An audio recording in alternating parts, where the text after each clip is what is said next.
وسلم. The beloved Habib of Allah sallallahu alayhi wa sallam stated in a hadith that whenever you sit in a gathering, then decorate that gathering by reciting durood upon me, by reciting salawat upon me, because your reciting of salawat and durood will become light for you, nur for you on the day of Qiyamah. So just for blessing, for barakat, for reciting this shit once loud. اللهم صل على سيدنا محمد وعلى آله وأصحابه أجمعين برحمتك يا أرحم الراحمين. Already know that the topic I was going to was marriage with Nikah, the various aspects of Nikah. So I'm just trying my best to spread a bit of light on. Well, in the light of what the Fuqaha have written, what the Hanafi Allama have written about Nikah, about the importance of marriage and just several aspects regarding marriage. The Holy Messenger of Allah sallallahu alayhi wa sallam has emphasized the importance of nikah by saying that in various hadiths that when your children reach the age of 12, when they reach puberty, when they are baligh, marry them off. And if you do not marry your child when he is at the age of 12, if you don't marry him at the age, him or her, at the age of 12 when they are baligh, and if after that stage they were to commit a sin, zina, or fall into any other sort of indecent act, then you as a father will also be to blame for that sin. Because you have the opportunity of putting an end to that sin, and to save them from sin by marrying them off. So marriage in that hadith and in other hadiths is the cure and the solution that the Prophet ﷺ has given us for decency. Marriage helps us to control the main purpose for which if someone was to marry, with the purpose of protecting his sight, his vision, and if his niyat in nikah was to save himself from sin, he would be rewarded, he would get sawab for doing nikah. Whereas if he just did it as a formality because it's what we do anyway, it would still be valid, but there would be no element of reward, no element of sawab. But if we put that intention in, that I'm marrying to safeguard my nikah, my sight, my vision, my private parts, avoid committing sins, then you will actually be rewarded for that nikah that you do. Now, even though the hadith literally mentions the age 12, but we know that today is impossible. Social pressures, our lifestyle in this day and age, 12. But what we do learn is that we should avoid ourselves any unnecessary delays when it comes to nikah.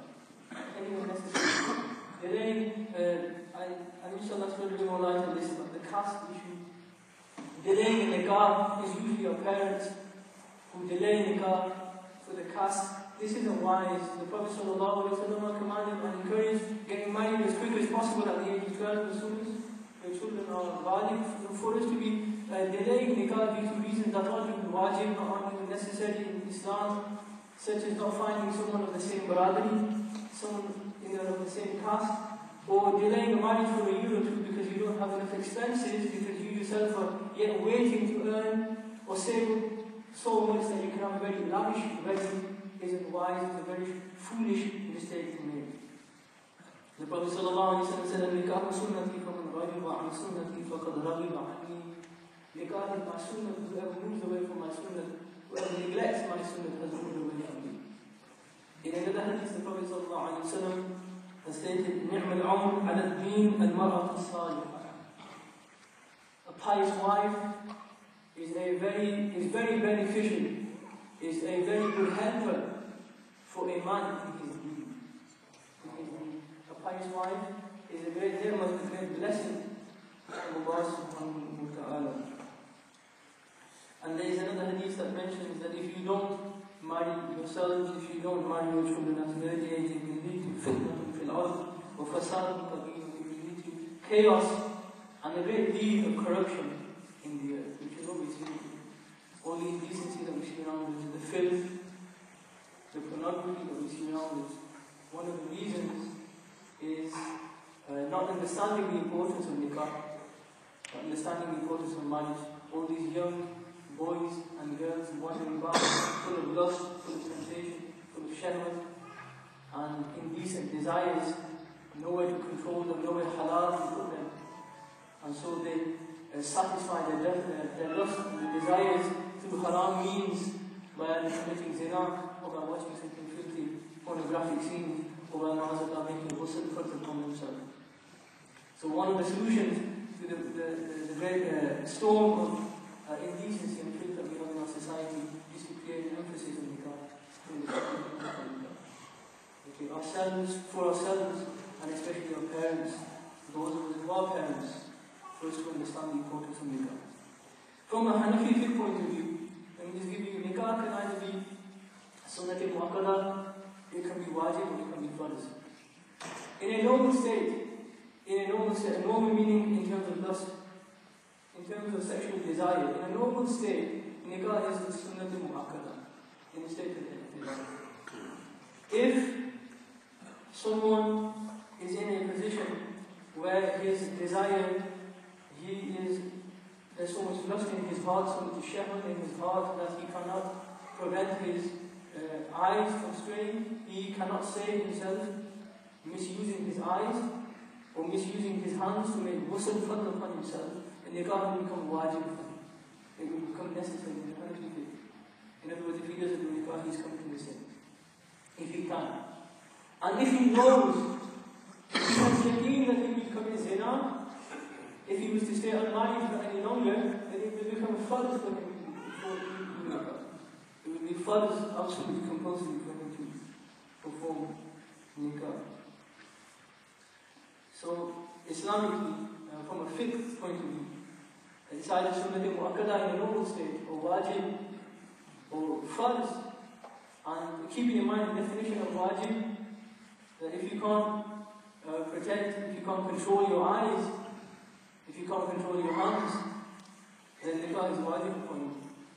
Then you can conclude from that yourself that the majority of youngsters in this day and age, nikah, how important it is for them to do. What should we look for in a partner?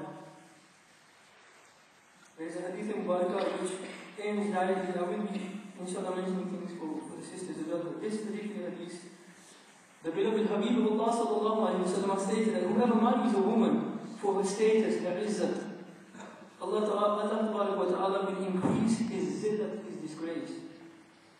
Whoever marries a woman for her mal, her wealth, Allah ta'ala will increase his poverty. But whoever marries a woman to protect his eyes from wandering and protect his chastity and treat her well, then Allah subhanahu wa ta'ala will give this man barakat in that woman, and he will give that woman barakat in this man. So the thing that we should look for is deen. The element is not wealth, it's not status or social status, but it's the thing that we look for, the purpose behind nikah is to prevent our eyes from wandering on our private parts. There is a hadith, but it's actually a riwayat story.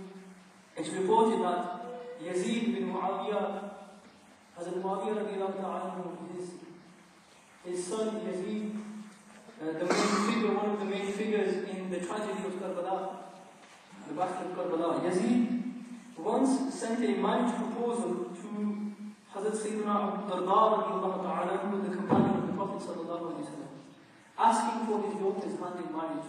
Yazid was the ruler of the time, let's call him the president of the king of his time, the Hakim-e-Waqt. Yazid was the Hakim-e-Waqt, sending a marriage proposal to a companion of the Prophet sallallahu alayhi wa sallam, asking for the companion's daughter's hand in marriage, in nikah. But Sayyidina Abu Darda radiallahu ta'ala refuses that proposal. Refuses the proposal from who? From the Hakim-e-Waqt, from the king of the time, the leader, so-called leader of the time. Hazrat Sayyidina Abu Darda radiallahu ta'ala then received a marriage proposal for his daughter from a ghareeb, a poor man, a ghareeb shakhs, a poor man. And he accepted that proposal and married his daughter to this poor man. And you can imagine someone refusing a marriage proposal for his daughter from the leader of the time, And the mind is going to opt for a very